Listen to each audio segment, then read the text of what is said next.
channel. It's me, Princess and Mama Vlog uli. Andito na naman ang mga vlog sa kusina. Usually, ang buhay ng isang ina, laging nasa kusina. So, ngayon guys, ako ay magluluto ng sinigang na hasa-hasa.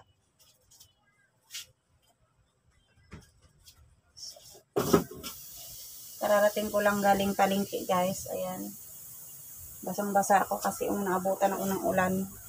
Walang sarado yung aking tricycle.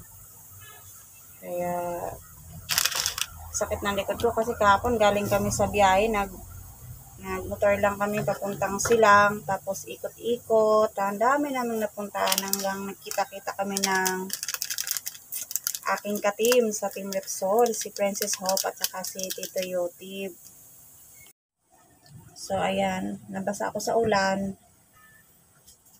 Kagabi, sobrang sakit ng likod ko sa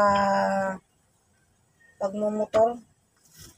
Yung angkas ka sa malaking motor na nahirapan kang mag-balance kasi yung driver, pag maluwag yung kalsada, lumilipad yung patakbo.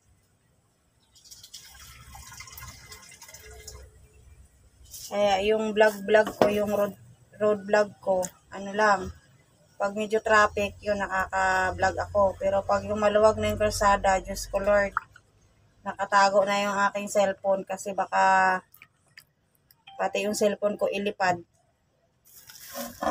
Na pag nasa highway maluwag. Kaya yun. Pabalik, wala na akong vlog kasi may dala-dala na akong may kalong-kalong na akong pinya. Nahirapan ako sa kalisod. Tapos yun nga, pagbalik na namin galing doon sa mga pinsan ng asawa ko sa Silang, nakita kami sa may SM Dasma ni Princess Hope. At second time naming kita ni Tito Yotib. Tatlo kami nagkita-kita sa SM Dasma. At naki-birthday at nakibinyag na rin kami sa pamilya ni Tito Yotib sa Palapala. So, diba? Ang saya. Ang saya yung kulitan namin tatlo at soon ay punta kami ng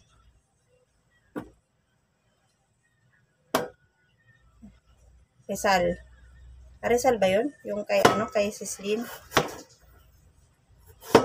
Ay, hindi. Iba. Yun na yung way na yun, papunta doon. Isang lugar lang yun, pero hindi yung mismo Ayan, Sislin. Paghahandaan namin yan yung pagpunta sa'yo dyan. Wait ka lang. Mas special yung pagpunta namin dyan sa'yo. Yo! Yan. Ang saya kahapon. Sobrang saya kasi yung binuo ni Boss Pinoy Biker Italy na team. Talagang napakasulit na hindi lang as a team talagang tinuturing na kami ni Tito Yotib na mga kanyang anak. Ayan, kapamilya. Parang mga admin ng Team Repsol. Hindi lang ka-team yung mga turing niya sa mga members niya, kundi kapamilya na. So, ayan, maraming salamat talaga. So, ngayon, nandito tayo. Habang nagdadaldal, maghihimay tayo ng kangkong. Kangkong yung ilalagay ko sa aking sinigang na hasa-hasa. Ayan, naghahabol ang Mama Vlog ng pang-upload talaga. Kaya kahit anong i-upload na lang, basta may pang-upload ako kasi para may pera ako pag-uwi ko sa January. Kasalubong ako sa aking ama't ina sa bukid. Kasi nilibre na ako ng ticket. Round trip ticket. Pocket money na lang yung kailangan ko.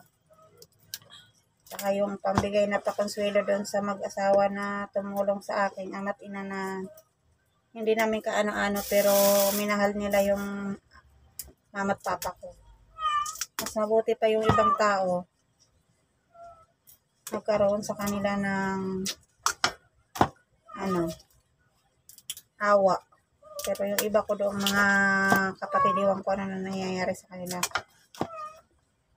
Ayan, nalagyan ko rin siya ng labanos. First time ko itong lulutuin guys, yung sinigang na hasa-hasa. Dati ang ginagawa ko lang ay sasabawan ko lang siya, walang asim. Nasabawan ko lang, hindi kangkong yung hinahalo ko dati sa ganong isda ay malunggay or talbos ng kamote. Ngayon, first time ko sa Tarambuay magsisigang ako ng hasa-hasa. Titingnan mo kung masarap. So guys. And thank you nga pala guys sa mga bagong viewers ko, sa mga bagong subscribers na nagbabakas dyan sa aking comment section. Ayun, nakikita ko yan guys. Binabalikan ko kayo. Maraming salamat sa panonood. Thank you so much guys sa inyong pagtsatsaga sa Princess in Mama Vlog. Alam ko talagang ginagawa nyo yan para matulungan nyo ako. Thank you so much po. So, isdang hasa-hasa, ayan. Alam nyo ba kahapon guys, nang pumunta kami doon sa mga pinsan ng asawa ko. Ayan. Diba nagkataon na mayroong bumili sa kanila ng isang truck na pinya. Pabinta sila ng nasa 51. 51 yung pinagbinta nila sa pinya kahapon kasi nandoon kami. Tapos sabi niya, total ko daw sa cellphone ko kasi yung cellphone niya malabo yung yung calculator. Ngayon, tinutal ko siya.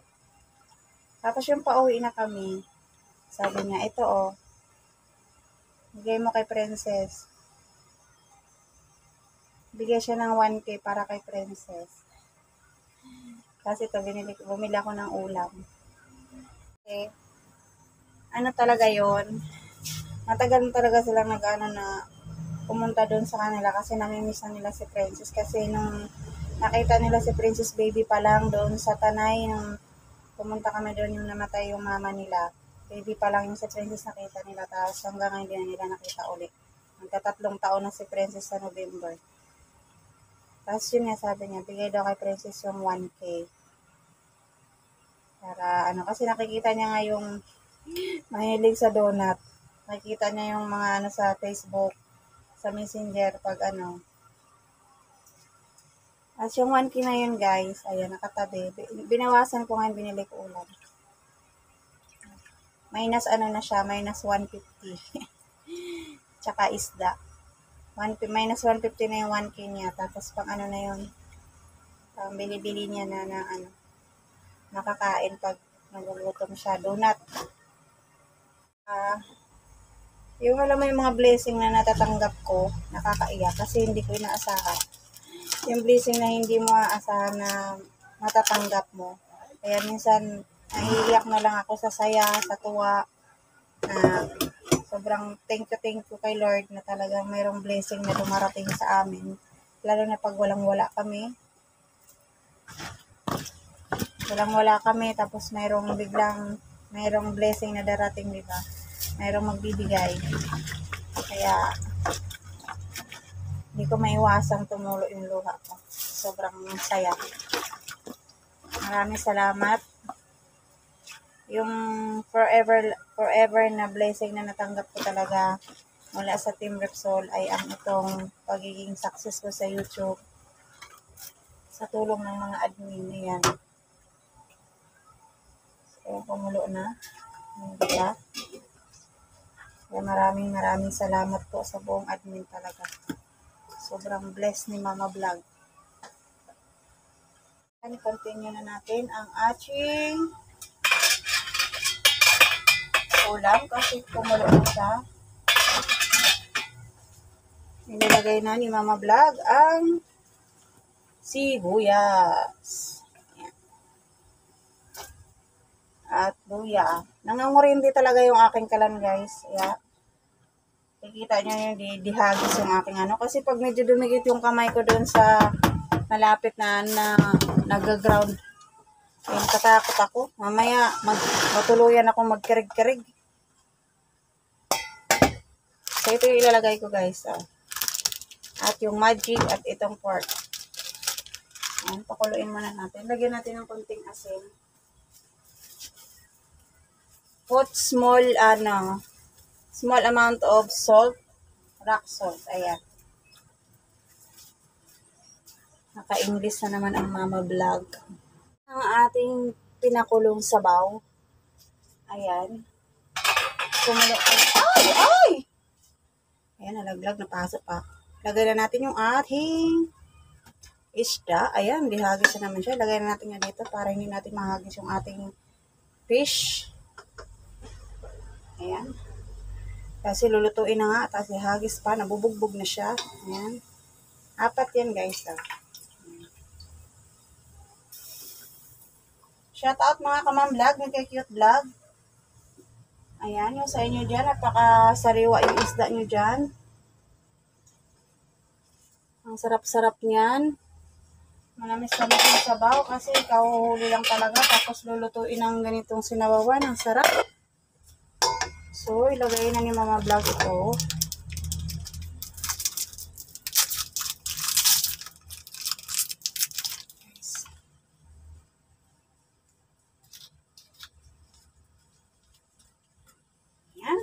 Masarap yung ating sabaw. At yung ang labanos. Lalagay na ang ating labanosi. Yung labanosi. Yan, lalagay na yung labanos para masarap-sarap na yung mabango-bango na. Diba?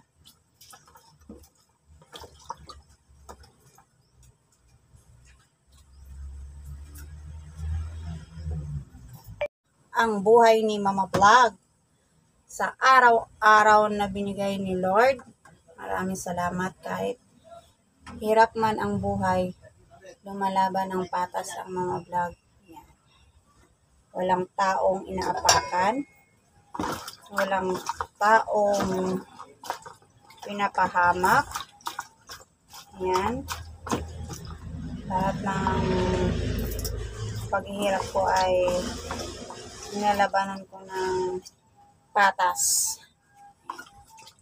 So, ayun guys. Maraming salamat ulit sa buong Team Repsol na suporta. Kay Mama Vlog, sa buong admin.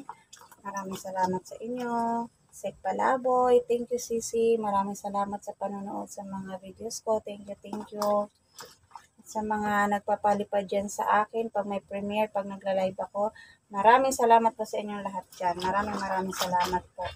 Thank you so much po. Mamay Het Rosales, maraming salamat din po. At yan nga sa inyong lahat. God bless sa mga nagpapalipad, sa mga nag-share ng mga blessing.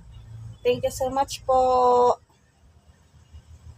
Kumulo na ang aking sabaw. Ay ilagay na ni Mama Vlog ang sili na green na pangsigang.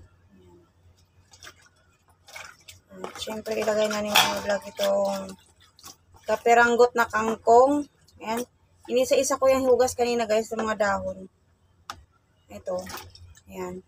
Binurat-rat ko talaga yan kasi minsan may mga nakatira dyan. Kailangan tapos inano ko siya ng asin. Binabarang ko siya ng asin. Yung tubig lagyan ko ng asin. Para mabawas-bawasan yung mga germs. Diba? Kahit ganito lang yung life natin, kailangan malinis yung ating mga kinakain. Ang importante doon guys, diba? Tapos ko lang ilalagay yung aking sinigang mix. Yan. Kalahati lang para hindi masyado maasiman sa princess.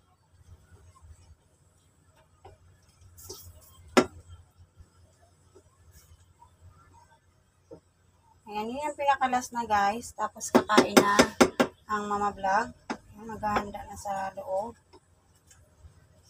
Mana ni Mama Vlog. Ayan. Sarap. Lagyan konti ni Mama Vlog ng rock salt. Kasi medyo matabang siya konti. Ayan. takpan na yan ni Mama Vlog. At yan, tapos na guys. Maraming salamat sa panonood. Sa Princess and Mama Vlog, sa mga hindi pa nakapag-subscribe, comment, like, and share lang guys. At mag-iwan lang ng bakas para magbabalikan ni Mama Vlog yan. Alam ko yan. At alam niyo yan guys, ay binabalikan ko kayo. Maraming salamat Team Repsol sa buong admin. Maraming salamat mga BFF. Thank you so much. Bye-bye. Kain ng princess yung sabaw. Ayaw niya magpapaano. Siya sa subo. Ayan. Ay na niluto kong sinigang na hasa-hasa guys. Sinigang na hasa-hasa. Hindi na siya hasa-hasa ngayon. Ginahasa na siya. Ayan. Kain na. Thank you for watching guys.